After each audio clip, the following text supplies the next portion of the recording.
영원하리로다. 아멘. 시편 107편은 이스라엘 백성들이 바벨론 포로 생활을 하다가 귀환한 후에 하나님께 드리는 감사제, 찬양 속에서 그들이 하나님께 올려드렸던 송영시로 알려져 있습니다. 그래서 계속해서 여호와께 감사하라. 왜냐하면 하나님께 우리를 구원해 주셨습니다. 왜냐하면 하나님은 인자하시기 때문입니다. 왜냐하면 하나님은 선하시기 때문입니다. 왜냐하면 하나님께서 우리를 다시 이 땅으로 인도하신 그 하나님의 선하심과 인자하심을 찬양하고 있는 찬양시인 것을 우리가 바라보게 됩니다. 이 바벨론의 70년의 시간 후에 드디어 하나님께서 이스라엘 백성을 다시 가나안 땅으로 인도해 주셨죠. 예루살렘으로 오게 하셔서 성벽을 재건하고 성전을 다시 재건하게 하셨습니다.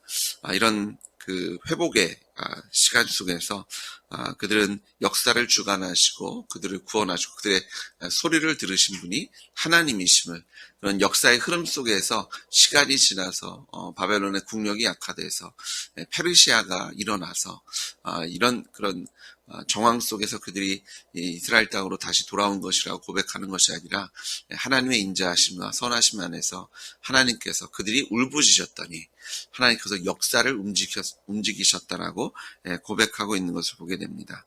1절에 보니까 여호와께 감사하라. 그는 선하시며 그 인자하심이 영원함이로다. 이것이 또한 우리의 고백이 되는 줄 믿습니다. 하나님의 선하시며 인자하심을 찬양합니다. 속량을 받은 자들은 이같이 말할지어다. 사실 우리가 구원, 속량을 받은 자들이잖아요. 구원받은 자들의 입술에 하나님을 찬양하고 감사하는 것이 끊이지 않아야 할 줄 믿습니다. 구원받았음에도 불구하고 하나님의 자녀가 되었음에도 불구하고 우리의 입술에 불평이 있고 또 불만족이 있고 또 울부짖음이 있는 것이 또한 사실인 것을 보게 됩니다. 그런데 우리가 눈을 좀 크게 뜨고 주님께 우리의 눈을 고정하면 우리의 입술에 우리의 상황에 따라서 우리의 고백이 바뀌는 것이 아니라 상황이 변할지라도 변하지 않고요. 어려움 속에 고통 속에 환난 속에 있을지라도 인내하며 기뻐하며 즐거움으로 하나님을 찬양하는 소리가 끊이지 않는 줄 믿습니다. 또한 우리의 이 찬양 속에 하나님께서 우리의 그 신음도 들으시고 우리를 구원하시고 치료하시고 회복하시는 하나님의 능력의 손길로 우리의 삶을 더해 주실 줄 믿습니다. 오늘 말씀을 보시면 4절부터 9절까지, 10절부터 16절까지, 그리고 17절부터 22절까지 같은 내용인데요. 다른 표현으로 인자하시고 선하신 하나님을 찬양하고 있는 것을 보게 됩니다. 그들이 처한 그런 고통과 어려움의 상황을 4절에는 광야 사망길에서 방황하며 거주할 상황을 찾지 못하고 10절에서는 사람이 흑암과 사망의 그늘에 앉았고 17절에는 미련한 자, 어떤 지혜가 없어서 죄악의 길, 악한 길, 악을 행했더니 고난이 있었고 밥을 먹을 수도 없는 그런 고통 속에 있었을 때 지금 공통적으로 나오는 단어가 뭐냐면 부르짖음에라는 단어입니다. 6절에도 보시면 이에 그들이 근심 중에 여호와께 부르짖음에, 13절에도 보시면 이에 그들이 그 환난 중에 여호와께 부르짖음에, 그리고 19절에 보시면 이에 그들이 그들의 고통 때문에 여호와께 부르짖음에, 하나님께 울부짖었더니 하나님께서 6절에는 그들의 고통에서 건지시고 13절에서는 그들의 고통에서 구원하시되 20절에서도 그들을 고치시고 위험한 지경에서 건지셨도다라고 찬양하고 있는 것을 우리가 보게 됩니다. 그렇습니다. 우리가 하나님께 울부짖을 때 하나님께서 우리의 음성을 들으시고 응답하시며 우리를 건지시고 구원하시는 하나님이신 줄 믿습니다. 우리가 할 일은 뭐예요? 울부짖는 겁니다. 부르짖는 겁니다. 고난 속에서, 근심 속에서 그런 밥을 넘길 수도 없는 그런 근심과 고통 속에서 우리가 좌절하고 포기하고 그냥 불평하고 쓰러져 있고 뭐가 되겠어 이런 것이 아니라 그 자리에서 울부짖을 때, 우리가 여호와께 부르짖을 때, 하나님의 이름을 부르고 또 하나님의 선하심과 인자의 손길을 소망할 때 하나님께서 우리를 건져 주실 줄 믿습니다. 7절에 보니까 우리를 어떻게 건지시냐 봤더니요. 바른 길로 인도하십니다. 우리의 길을 인도하시죠. 광야에서 길을 잃은 가운데 우리가 울부짖으면 하나님께서 우리를 바른 길로 인도하시고 여호와의 인자하심과 인생에서 행하신 기적으로 말미암아 그를 찬송하게 하실 줄 믿습니다. 우리가 환난 중에 고통 속에 찬양하라고 하는 것이요.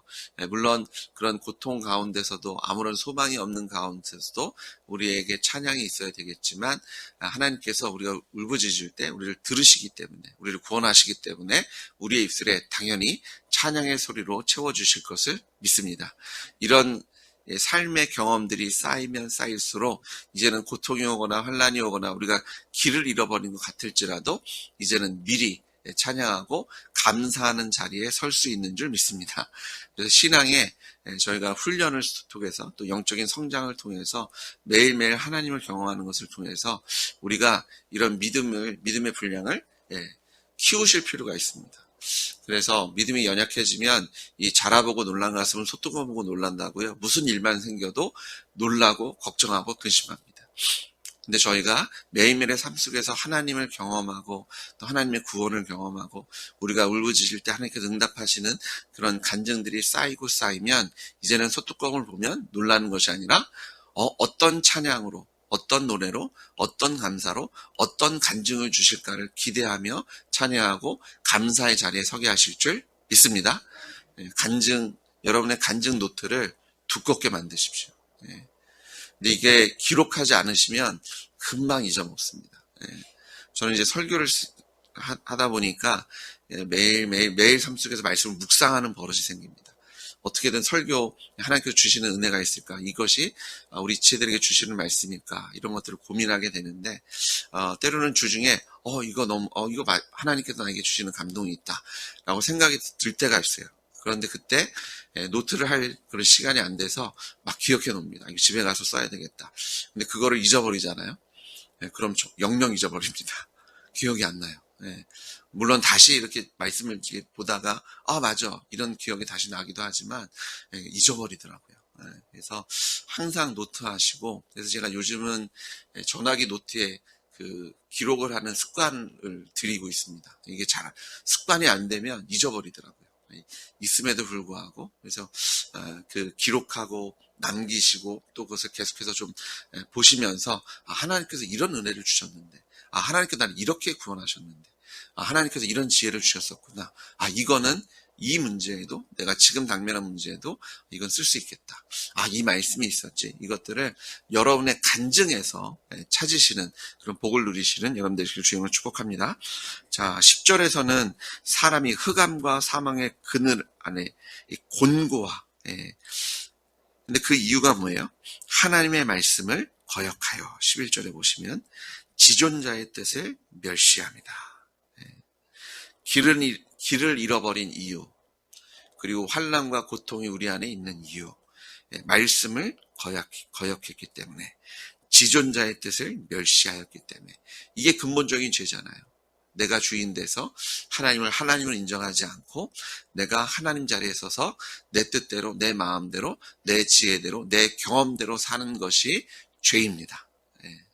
우리가 내 경험과 내 지혜를 이용해서 아무리 선한 일을 했을지라도 이것이 그렇잖아요. 아무리 선하고 좋은 그 결과가 나오고 사람들에게 덕을 끼쳤을지라도 이것이 우리가 하나님께 굴복하고 하나님의 뜻에 순종한 것이 아니라면 하나님께서 받으실 예배와 제사가 되지 않습니다.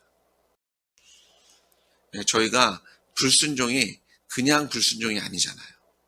불순종이 죄인 이유는 하나님께 불순종하기 때문입니다. 그리고 하나님께 불순종하는 이유가 뭐예요? 내가 주인 되고 내가 하나님이니까 내 마음대로 살겠다고 불순종하는 겁니다. 그래서 순종도 그냥 순종이 아닙니다. 그냥 있으니까 한다. 그런데 우리 마음에 이 말씀을 우리에게 주신 우리를 위해서 죽으시고 부활하신 예수님이 나의 주와 하나님이라는 고백이 없는 순종은 하나님께서 받으실 수 있는 제사가 아닙니다. 그래서 하나님께서 순종이 제사보다 낫다라고 말씀하신 이유는요. 제사는 기계적으로 그들이 드렸잖아요. 제사도요. 그들이 순종해서 드린 겁니다. 근데 하나님께서 순종과 제사를 나누신 이유는 습관적으로 하나님의 주권을 인정하지도 않고 그냥 습관적으로 나는 착하게 살아야 되니까 착한 일을 한 거고요. 그것이 나에게 기쁨이 되니까 착한 일을 한 겁니다. 근데 그것이 하나님의 주권, 하나님께서 나의 주인이시고 이 말씀이 하나님의 말씀이기 때문에 내가 순종할 때 그것이 하나님께서 받으시는 순종이 되는 줄 믿습니다. 그냥 무조건 착하게 산다고 천국 갈 수 없습니다. 이 큰 착각들을 하시잖아요. 내가 무조건 주일 성수하고 11조 잘하고 내 시간을 쪼개서 하나님께 드리면 하나님께서 기뻐하실 것이다. 그 기계적으로 하시면 아무 소용없습니다. 하나님께 드리는데 아까워하면서 드리시면 아무 소용없습니다. 기쁨으로 드리십시오. 이왕 어차피 드리실 건데, 이왕 예배 드리실 건데, 이왕 헌금하실 건데, 이왕 여러분의 시간과 힘을 들여서 주님을 위해서 살아가실 건데, 이것을 예수님과 연합한 자인 것을 기억하셔서 주님을 위하여, 주의 영광을 위하여 주님의 말씀이기 때문에 부활하신 예수님이 나의 주와 하나님이시기 때문에 순종의 자리에 서시는 여러분 되시길 주님을 축복합니다. 하나님의 말씀을 거역하며 지존자의 뜻을 멸시하는 것이 아니라 하나님의 모든 말씀에 아멘하는 자리에 서실 때 12절에 보니까 그러므로 그가 고통을 주어 그들의 마음을 겸손하게 하셨으니 그들이 엎드러져도 돕는 자가 없었도다. 이에 그들이 환난 중에 여호와께 부르짖음에 그들의 고통에서 구원하시되 흑암과 사망의 눈에서 인도하여 내시고 그들의 얼거맨 줄을 끊으시고 여호와의 인자하심과 인생에서 행하신 기적으로 말미암아 그를 찬송할지로다. 주님께서 우리의 입술에 찬양의 소리를 넣어주실 줄 믿습니다. 우리의 삶 속에서 하나님의 인자하심과 하나님께 우리 안에 기적으로 하나님의 직접적인 개입과 또 섭리로 우리의 삶을 채워주실 줄 믿습니다. 기적이 일어납니다. 왜? 하나님께서 살아계시기 때문입니다. 하나님 우리를 사랑하시기 때문입니다. 우리의 기도를 하나도 땅에 떨어지지 않으시고 들으시는 주님을 찬양합니다. 자, 이게 죄악의 길이죠. 그래서 17절에 죄악의 길, 그들이 악을 범하기 때문에 고난을 줬고요. 같은 반복되는 것으로 하나님 일어날 일들을 설명하고 있는데요. 그래서 사망의 문에 이르렀다. 18절에. 그럼에도 불구하고 그래서 그들이 그똥 때문에 여호와께 부르짖었더니 하나님께서 그들을 구원하시는데요. 이 구원의 방법을 조금 더 다른 각도에서 설명해 주는데 하나님께서 뭘 보내셨어요? 말씀을 보내셨습니다. 말씀이 육신의 예수님이 땅에 우리를 위해서 이 땅에 오셨고 죽으셨고 부활해 주신 줄 믿습니다. 구약에 보시면 예수님께서 이 땅에 오실 그림자, 예표의 모습들을 군데군데 아주 여러 곳에서 발견하게 하셔서 예수님께서 이 땅에 오셨을 때 이것이 이 말씀의 완성이구나. 이것들을 우리로 확인하게 하셔서 이 성령대로 이 땅에 오시고 성령대로 주고 성령대로 부활하신 예수님을 우리로 주와 하나님으로 믿을 수 있는 믿음의 증거를 확실히 성경의 역사에 새겨놓으신 줄 믿습니다. 말씀이 육신이 되어 주셨습니다. 말씀을 보내주셨습니다. 우리가 이 말씀을 읽을 때 그냥 검은 건 글씨고 흰 건 뭐 종이다 이걸로 보게 하신 것이 아니라 하나님의 말씀으로 받게 하신 그 성령의 역사를 찬양하고 감사를 올려드립니다. 어떤 사람들은요 정말 그냥 검은 건 글씨고 흰색은 종이다라고 받는 사람도 있잖아요. 근데 오늘 우리 아침에 우리가 이 말씀을 받을 때 하나님의 말씀으로 받게 하신 성령님께 감사와 찬양 올려드립니다. 이게 축복입니다. 우리가 하나님의 말씀을 읽을 때 이게 하나님이 나에게 주시는 말씀으로 받을 수 있다는 것, 이 말씀에 능력이 있음을 믿는 것, 이 말씀이 육신이 되셔서 예수님께서 친히 이 모든 것을 다 이루시고 우리가 하늘나라의 복을 누리게 하신 것을 믿습니다. 하나님께 예수님 때문에 우리에게 말씀을 보내주신 것 때문에 감사하고 찬양하시는 여러분 되시길 주님으로 축복합니다. 이 말씀이 우리를 고치시고 우리를 건지시고 구원해 주신 줄 믿습니다. 오늘 이 말씀 때문에 예수님 때문에 계속해서 반복적으로 되어지는 찬양이 있죠. 21절 여호와의 인자하심과 인생에서 행하신 기적으로 말미암아 그를 찬송할지로다. 오늘 이 구절을 하나 외웠으면 좋겠어요. 여호와의 인자하심과 인생에 행하신 기적으로 말미암아 그를 찬송할지로다. 오늘 이 찬송이 우리의 고백이 되게 하신 주님을 찬양합니다. 다시 기도하시겠습니다. 여호와 인자하심과 인생에 행하신 기적으로 말미암아 예수님을 찬양합니다. 하나님, 우리에게 들을 귀를 주시고 예수를 영접할 수 있는 마음을 예비해 주셔서 말씀이 육신이 되셔서 성경대로 십자가에 달려 죽으시고 장사된 지 3일 만에 성경대로 부활하신 예수님을 찬양합니다. 우리를 고쳐주셨고 우리를 건져주셨고 우리를 속량해 주셨으며 우리의 눈에 눈물을 씻으시고 우리의 연약함은 강건하게 우리의 부족함은 하늘의 것과 땅의 것을 풍성히 채워주신 하나님의 인자하심과 선하심을 찬양합니다. 오늘도 부활하신 예수님과 함께 동행하며 하나님의 인자하심과 우리의 삶 속에 살아 역사하시는 그 하나님의 섭리와 임재, 그 우리 삶 속에 행하시는 기적을 찬양하고 찬송하겠사오니 성령님, 오늘도 우리에게 믿음 주시고 우리에게 은혜를 누리게 하셔서 예수님의 이름으로 승리의 삶을 누리게 하실 줄 믿습니다. 하나님, 우리의 부족함은 채우시고 우리의 연약함은 강건하게 하시고 우리의 아픔은 주님께서 치료하여 주시옵소서. 우리의 기도에 응답하셔서 우리로 길을 찾게 하시고 우리로 지혜를 주시고 총명을 주셔서 우리가 나아가야 할 길과 또 우리가 해야 할 것들을 주님께서 미리 알게 하시고 또 미리 예비해 주셔서 하나님과 동행하는 삶을 누리게 하실 줄 믿습니다. 우리의 오늘 한탄과 신음과 고통을 들으시고 우리의 부르짖음을 들으시고 우리를 구원하실 주님을 찬양하고 찬송합니다. 할렐루야. 주님을 찬양하오니 주님, 우리의 삶을 통해서 주님께서 영광받아 주신 것 감사합니다. 예수님의 이름으로 기도드렸습니다. 아멘.